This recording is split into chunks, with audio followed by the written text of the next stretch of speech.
Hello and welcome to the Florida Pulse. I'm Rob Landers with the USA Today Florida Network, and today I'll be introducing you to some of my colleagues who are prepared to bring you everything you need to know for the 2025 hurricane season, including an outlook for the season, what you'll need for the storm, and what you need to know regarding your insurance.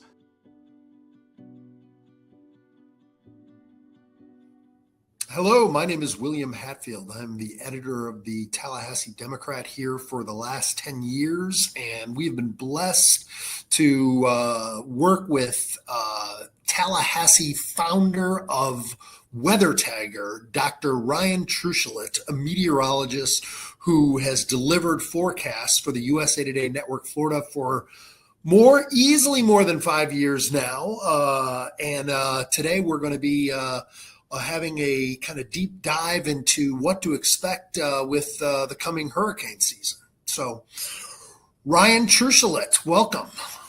William, good to see you. Here we go again. And here we go again. So, hey, we're going to jump right in here. I mean, what can Florida expect this year after I have heard the term almost near apocalyptic year with hurricanes last year? Well, the general outlook for the hurricane season ahead for 2025 is tilting towards higher odds than normal of a busy season, but probably not a hyperactive season. So I don't think we're going to see the absolute onslaught of activity that we saw last hurricane season. I think if I had to lay the odds right now, I'd say there's probably about a 60% chance of an above normal hurricane season landing in the top third of historical seasons over about the last 75 years. Maybe about 25% chance of a middle, near normal season, middle third, and then about a 15% chance of a lower third hurricane season. So most likely coming in a little bit above those long-term norms, but not way above the long-term normals. So what are the differences that we are seeing, that you are seeing this year as opposed to last year when, of course, we dealt with Hurricane Helene, we dealt with Hurricane Milton, even Hurricane Debbie? I mean, Taylor County was just in the bullseye multiple times, and certainly the Panhandle got raked multiple times with Hurricane Milton and Helene. Right. So the key differences for the 2025 vis-a-vis the 2024 outlook is that we are simply not seeing the extreme, intense, way above average sea surface temperatures in the Atlantic's main development region in 2025 that we were in 2024. Sea surface temperatures in 2024 and 2023, for that matter, were a degree or two above normal, which is way above average, way outside the historical norms. And that warm sea surface temperatures, those warm waters were concentrated in areas where we have seen strong correlations between warmth prior to the season and then an active hurricane season to follow. So that was one part of the equation in 2024, was just that extreme warmth. The other side of the coin was on the Pacific side of things. We were heading for a La Nina event, which is when the waters of the equatorial Central Pacific are cooler than average. And that matters for Atlantic hurricane seasons because when we have an active or developing La Nina, we tend to have more favorable upper level winds over the Caribbean, the Gulf of Mexico, and the Western Atlantic, those bodies of water that are very close to the continental United States. So we get more and more destructive hurricane landfalls when there's a La Nina ongoing. Now, in 2025, neither one of those conditions are true anymore. The La Nina that developed in 2024 has faded out. We're now in neutral conditions in the Pacific, so neither an El Nino or a La Nina. And the waters of the tropical Atlantic near West Africa and even west of southwestern Europe that kind of matter the most are much cooler. They're a degree or two cooler this year than they were last year. Some of those areas are still a bit above average.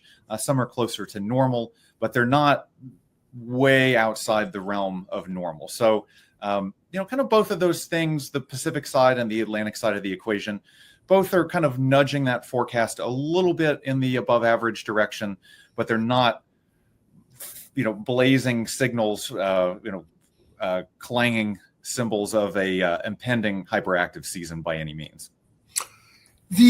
What does that setup kind of portend for Florida specifically?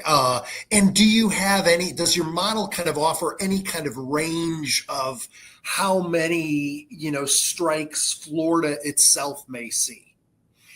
Sure. So, of course, what we care about as hurricane forecasters is not this kind of vague idea of how much activity happens in the whole Atlantic.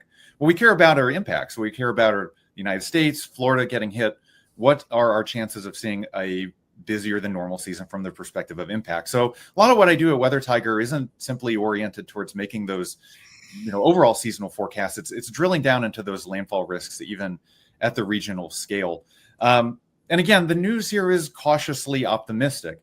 If you Weather Tiger's model compared to the long-term averages, 125-year averages of how many hurricanes we can expect to hit, it is, again, a bit above normal, but not way outside the realm of an average season. So what I would expect for the upcoming season for the continental United States as a whole is we have about a 50% chance of being hit by either 2 or 3 landfalling hurricanes in the upcoming year. And that's against a normal of 1 to 2. So not way outside the realm of the norm. Last year, the forecast was for a 50% chance of 3 or more landfalling hurricanes in the continental United States. So again, something that was a much more alarming forecast from an impacts perspective ahead of time. From Florida, Florida's really taken it on the chin over the last few years. I do have a model that drills down into Florida's specific landfall odds, and I think, unfortunately, Florida probably has about a 2/3 chance of it seeing at least 1 hurricane landfall in the upcoming hurricane season. So obviously multiple hurricane hits can be truly traumatic. Last year we saw that play out, certainly in Taylor County, which basically took 3 direct hurricane hits in a year. And even along the peninsula, where residents experienced back-to-back washouts with Helene and Milton. What's your message to Floridians that are feeling like they've kind of become Hurricane Alley and have that like perpetual target on their back? Well, twofold message here. Number one, if you live in the state of Florida, no part of this state is safe from hurricane landfalls. Going back through 175 years of hurricane history, Florida is by far the number 1 target in the continental United States for landfalling hurricanes. So we have always had hurricanes here. We always will have hurricanes making landfall in the state of Florida. And wherever you live in the state, you need to prepare your hurricane kit ahead of the season, know where you would go, especially if you live in a flooding or surge evacuation zone, what you would do in the event of an evacuation order. Now, the 2024 hurricane season, that said, was not normal. This was only the 5th hurricane season on record over the last 175 years, where 2 major hurricanes made landfall in the state of Florida in the same hurricane season. Most recently we saw that in 2004 and 2005, and then in 2024, there was only 12 days separating those 2 major hurricanes that made landfall in our state. So that is an outlier. That is not something that you would expect to happen as a forecaster, even in a year where there's high risk. You have to really draw the short straw, roll snake eyes to get 2 hurricane landfalls like that back to back. So, what I would emphasize for the state is that we certainly did see some bad luck last year, 2 tough hits, certainly highly impactful storms, but that is not normal. We wouldn't expect that every year going forward by any means. And if you look a little bit further back in hurricane history, certainly we've seen an incredible spate of Gulf Coast landfall activity, 10 major hurricanes making landfall along the U.S. Gulf Coast since 2017. That's the most that have ever made landfall even in a 10-year period. If you go back a bit further than that, there weren't any major hurricane landfalls in the continental United States between Wilma in 2005 and Harvey in 2017. And even the state of Florida went 11 years between Wilma and Hermine without a hurricane landfall at all. So, the Atlantic runs hot and cold. We've been in a very active and impactful pattern over the last few years. But, again, there is an element of bad luck to it, but we always need to be prepared for the worst here. So we've obviously, there have been so many headlines about, cuts in the federal government, layoffs, NOAA and the National Weather Service have not been immune to that. I mean, what will those kinds of cuts play? Will they play a role in this season? And what could that look like? What kind of impacts might we see?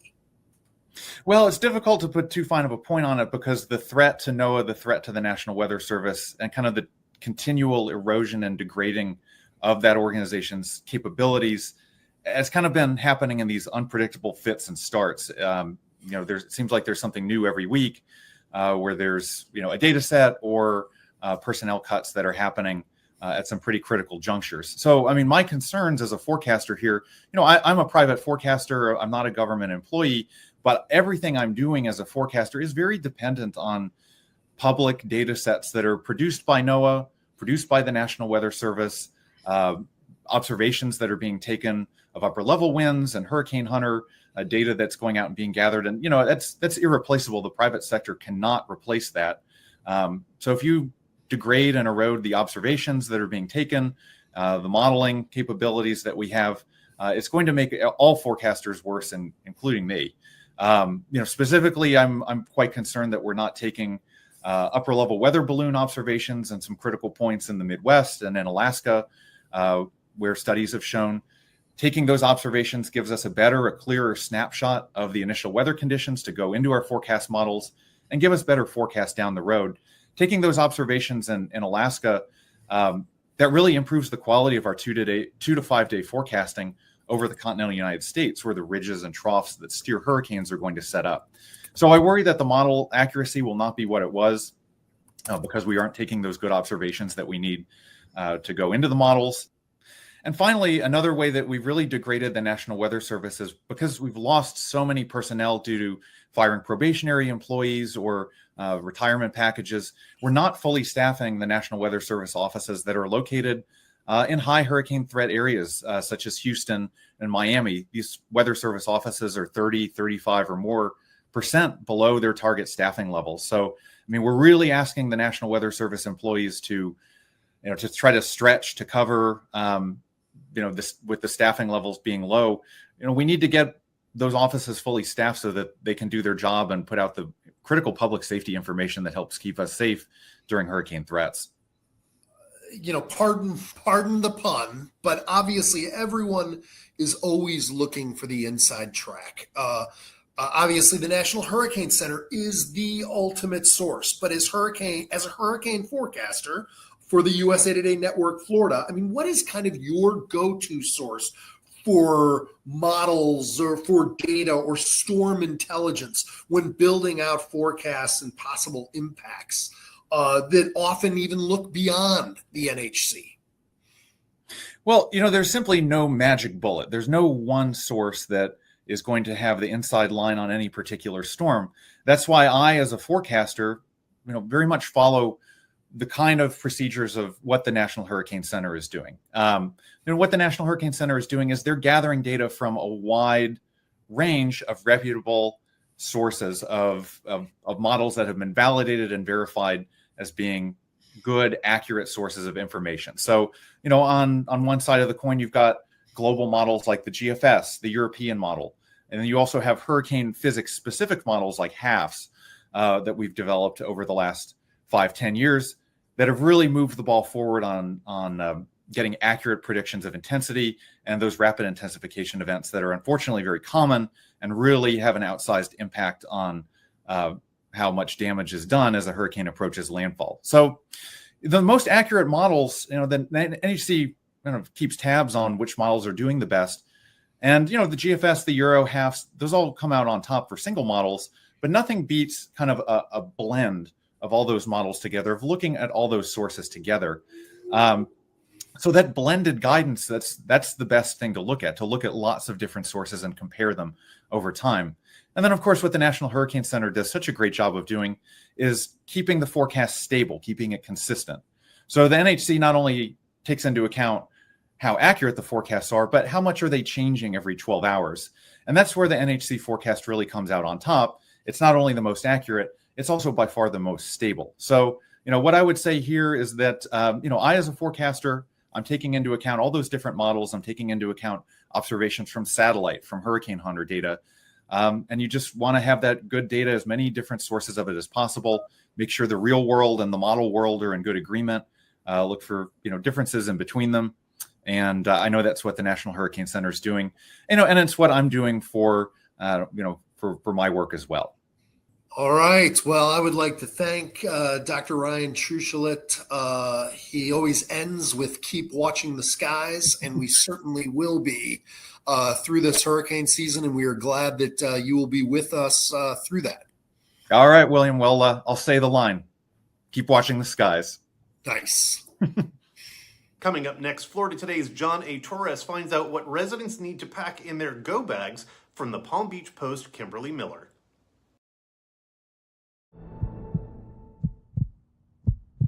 Welcome back. Here's what you need to know to be prepared in the event of a storm. Welcome back. I'm John Torres, engagement editor with Florida Today, here with Kimberly Miller of the Palm Beach Post, who has covered hurricanes and weather events for more than 20 years here in Florida. Welcome, Kimberly. Thank you. Thanks for having me. Of course. Now, with new people arriving in Florida every day, it's a good time to go over what to expect should a hurricane be heading our way. Now, Kimberly, I'm often amazed at how many people are unprepared, especially when we start hearing about storms these days or hurricanes when there's still tropical waves off of the coast of Africa. But when should people really start prepping for an oncoming storm? Right now, yesterday, 3 days ago. Start prepping as soon as you can, and you'll have some of these supplies year round. Don't wait till June 1st, but this year you might want to wait. Every year you might want to wait until we have the hurricane sales tax holiday, and we usually have two, one during the early part of the season and one in August. Those dates have not been decided yet because the legislature is still in session, but there will be some announcement when they finally figure that out. So start preparing, but if you want to buy your bigger items, wait till the sales tax holiday. And for food, one tip is to wait for a BOGO day, and then you can have your sales tax holiday and BOGO at the same time. So you can use one of your items and save one of the BOGO items after the fact. But first thing you want to do when you find out, especially if you're new to Florida, is find your evacuation zone and find out if you're in an evacuation zone. And in Florida, evacuations are done based on storm surge. A lot of people think it's wind, but it's not. It's surge. And so if you look at the map behind me, now this is just floridadisaster.org. It's a state website, and it has a map of the entire state with all of the evacuation zones. And if you look here in South Florida, see how deep the evacuation zones go in to the state? That's because you have a very shallow lead up. So when a big storm comes, the water can just rush ashore. Now on the East Coast, we have a shallow or a deeper shelf over here, and it's right at the coast. So we don't have the same kind of storm surge concerns, although we do have inlets. So like up here in Jupiter, if you're on an inlet, if you're on the water, even if you're inland, you would want to make sure if you're in an evacuation zone. But again, it's more strictly along the coast where it's deeper inland on the West Coast and in the Panhandle too. So that's number one. Find out if you're in an evacuation zone. And if you are, and if you're asked to evacuate. Those decisions to evacuate are not made easily. They are made with the National Weather Service, with the National Hurricane Center. The forecasts are gone over, and it's based on the storm that is coming. It's not based on what previous storms have done. They know what is happening with the wind and the waves and the wave motion, and you should evacuate regardless. If you're not in an evacuation zone, then that's the hard part. You have to decide if your house can withstand the storm. So you do have to make some decisions here. If you're not in an evacuation zone, do you have hurricane glass windows? Do you have a newer roof? Was your house built after the Hurricane Andrew codes went into effect? Because Florida has some of probably the strongest codes in the country for hurricane and for disaster codes. So decide that. And then if you still want to evacuate, you evacuate tens of miles, not hundreds of miles. And of course, back in the day, everyone wanted to go to Orlando or Georgia. And I don't know if anybody was here during Irma, but Irma fooled us quite a few times. First, it was coming east, and then it was coming west. And I had friends on the East Coast who went over to Fort Myers and came all the way back to the East Coast. And I had friends in Jupiter who drove to Georgia, and it took them 24 hours to get there because too many people evacuated, like 3 million too many people evacuated, and the roads were a mess. So if you don't have to evacuate, don't. If you do have to evacuate to a friend's house or a family member's house inland, or in a shelter if you know in your county. But the thing is, you don't have to leave your county for the most part. And when you do go to a shelter, you need to bring your own supplies. The shelter is not a 5-star hotel. You're going to get a little space on the floor and water, but you're going to want to have like a go kit to take with you when you go to the shelter. So anything that's going to make your life a little bit easier while you're in the shelter. And another thing about evacuating is if you go too far, it's going to be hard to come back. And it might be a day or two before you can even get back into your area. So that's a decision that first the emergency managers will make. And if you are in an evacuation zone and they tell you to evacuate, you do so. If you're not in an evacuation zone, then you have to make that decision for yourself. And you also have to think about how many days you can live without electricity. How much medication do you have? Do you need electricity? Do you have a generator? If you do, like as far as your, if you have medical needs that require electricity, those are decisions you have to make. One thing that people don't think about. Oh, go ahead. No, I was just going to say it's Florida. 1 hour without electricity, and I'm looking for that 5-star hotel to get out of my house because there's no AC. But I just wanted to just follow up. You said we should start prepping now, right? Should we have go bags ready? And what kind of stuff do you have in your go bag?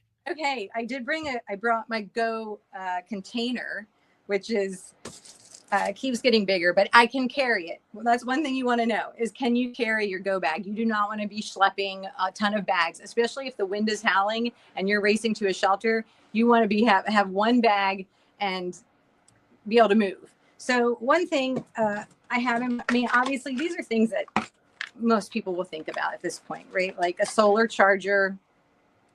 You could just get all this stuff is on Amazon.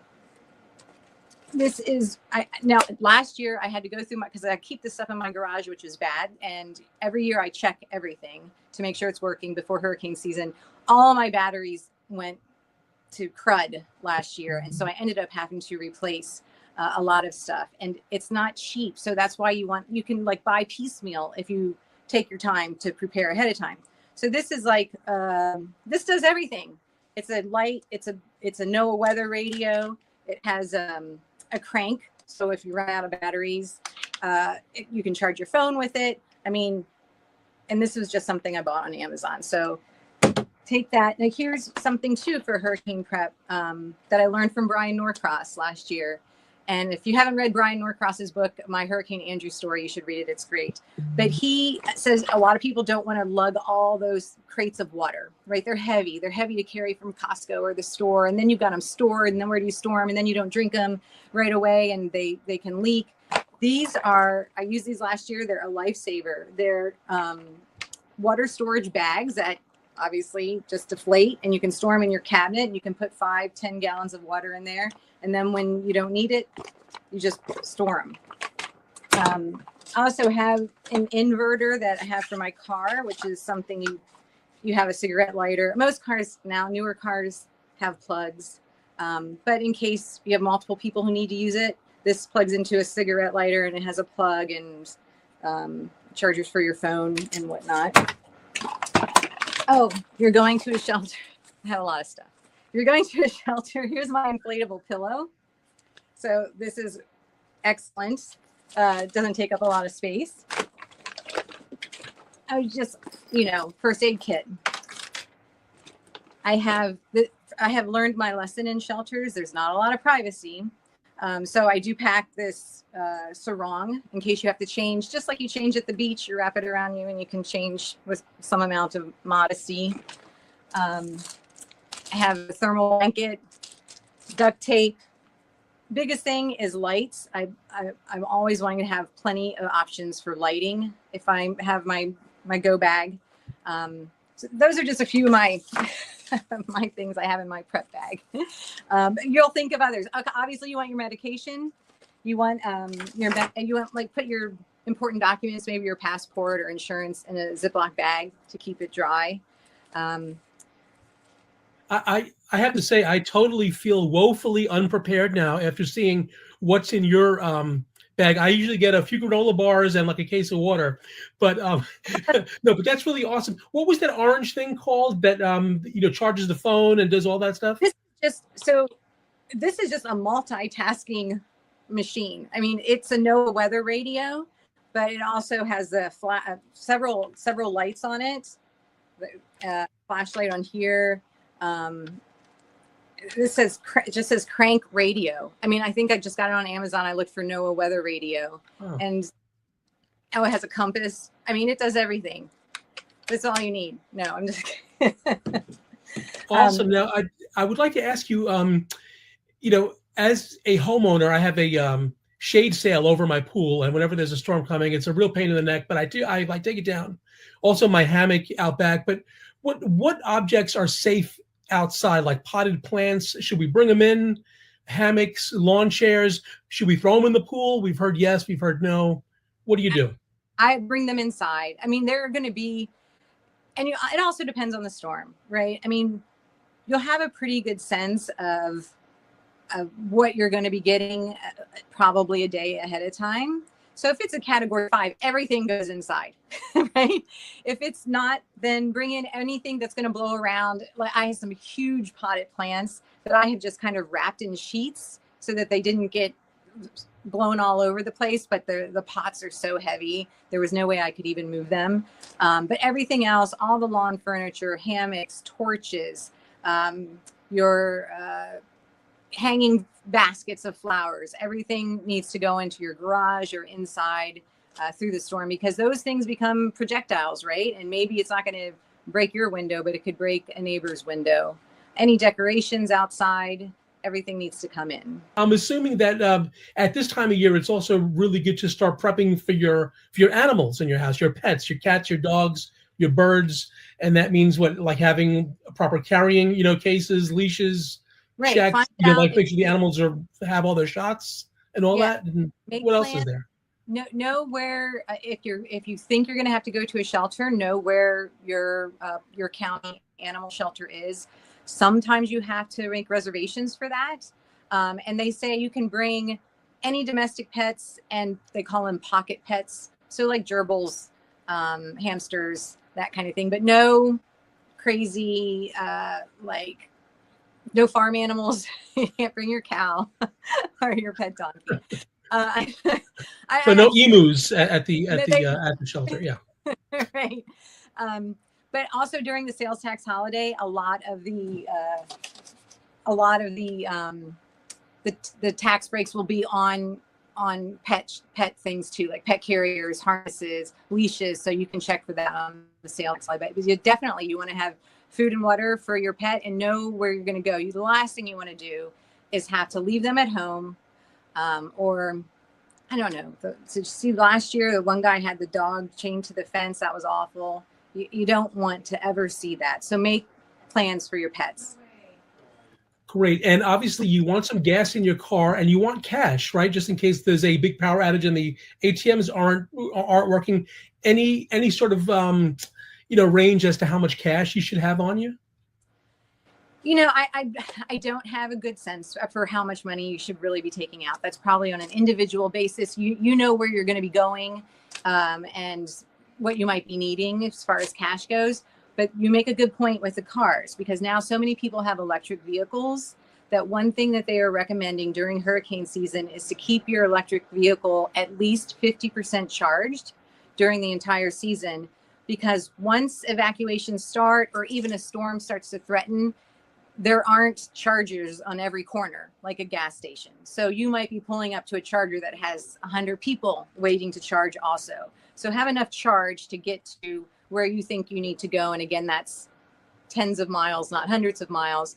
And also think about where you're going to park your car when a storm threatens. Because if you're in an area where you're going to experience some storm surge, you don't want your electric vehicle submerged in that salt water. Because one thing we learned last year at the Hurricane Forum we did with Kevin Guthrie, who's the emergency manager for the state, was that cars were like catching on fire, electric car vehicles, once they got submerged in the salt water. So what he was saying is, if you're leaving your electric vehicle, if you think it's going to get saltwater intrusion, drain the battery as low as you can go, as low as you can get it before the storm comes in. But otherwise, if you're going to be using your vehicle, always keep it at least 50% charged. And fill your gas. Miller, I really appreciate your time. This has just been great. And I feel totally unprepared. I'm going to go to Walmart and I'm going to, or whatever local store, my hardware store, and I am going to stock up. Now, don't go anywhere, okay? Coming up next, we're going to be talking about how to navigate your insurance. So stay tuned.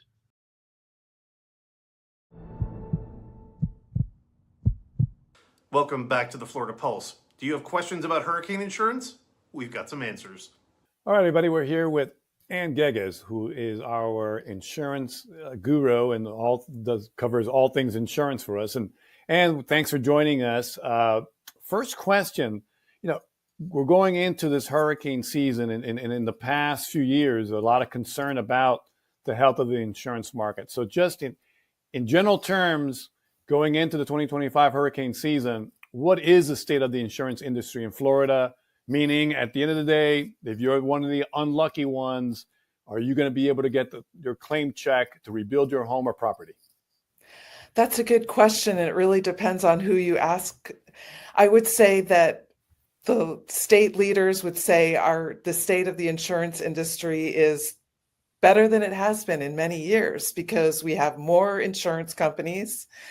We have the market and cost of insuring your home is stabilizing, at least, if not decreasing a teeny little bit.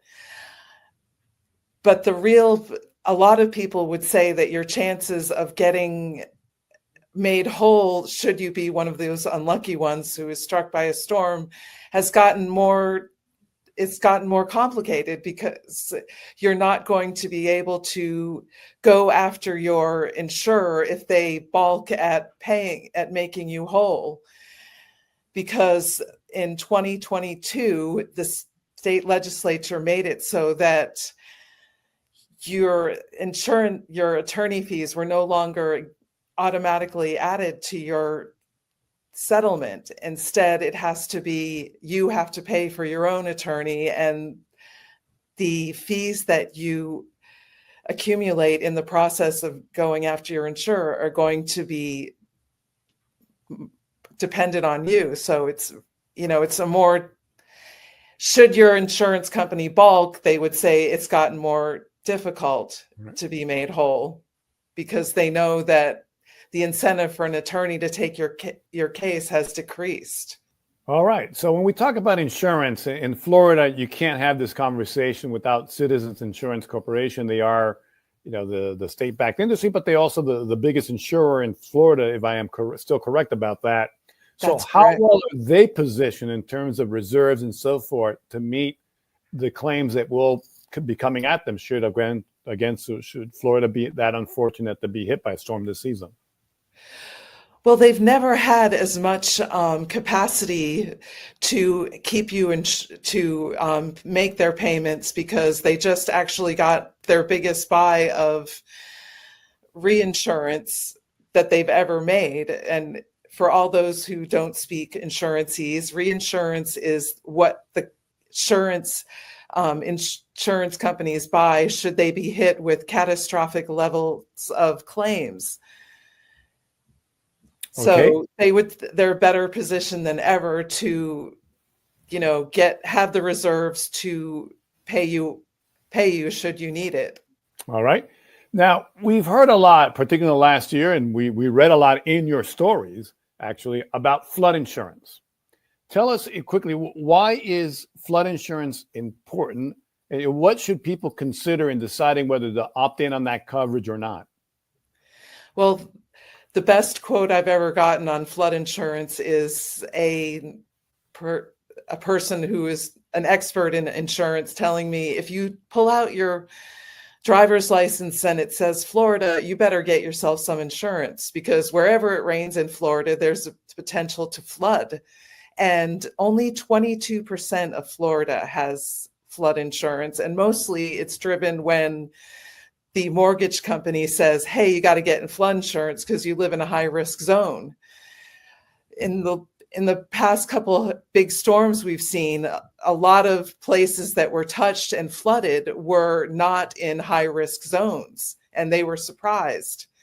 And it's a big factor in why the last set of storms, Helene and Milton, a lot of claims were denied because it was determined to be flood, not hurt. Even though the flood happened during a hurricane, it doesn't count as a hurricane damage to your insurance because it's flooding and you have to get flood insurance to cover that. So a lot of your insurance agent will tell you, consider flood insurance. And a lot of people who didn't consider it after Helene and Milton were wishing they had.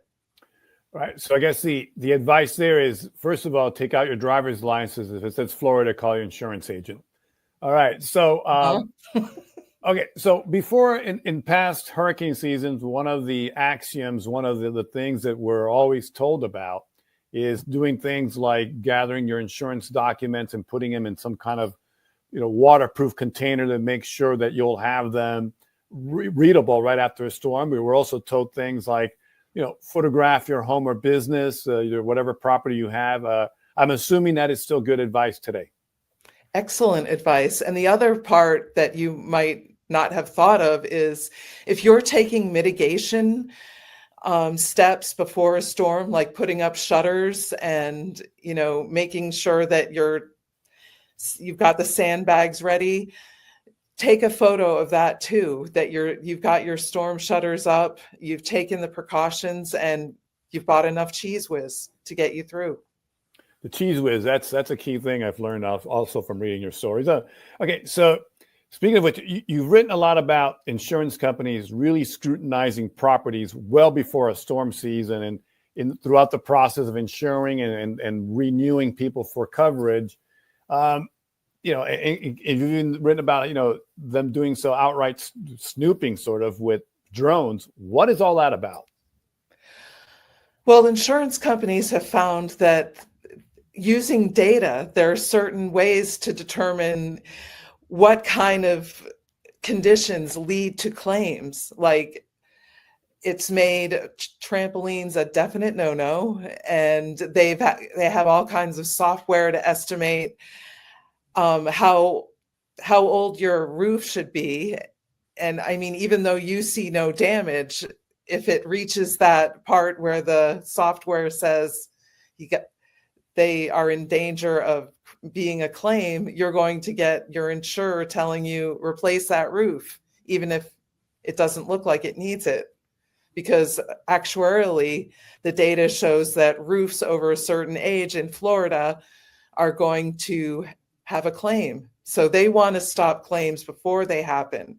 And that means a lot of the onus is on the homeowner more than in the past, just because we have all this data about what makes a claim. Right now, there's a big interest in making, certain materials more verboten or more desirable when they're underwriting a home. And there's some push to make it so that we all are moving away from asphalt tiles on our roofs. And that's been controversial, but apparently they have the data that shows asphalt roofs in Florida don't go very well together. All right. So that raises a good question again. So when you mentioned the roofs and asphalt tiles, for those who are looking at redoing their roofs, and there are lots of people out there, judging again by the number of people that have applied for the My Safe Florida Homes program. But so when we're doing that roof, are shingles out or in favor of the barrel tiles? You tell us what's the conventional wisdom right now on that. Well, the best, the ones that stand up the best are the metal tiles. Next in desirability are the concrete tiles, and in the last category and least desirable is asphalt shingles.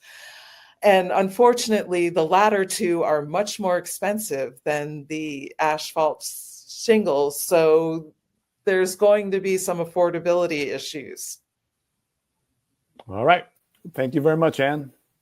Well, that's it for this edition of the Florida Pulse. Be sure to stay safe and informed throughout the hurricane season by keeping up with weather updates on your local USA Today Florida Network news site. Thanks for watching.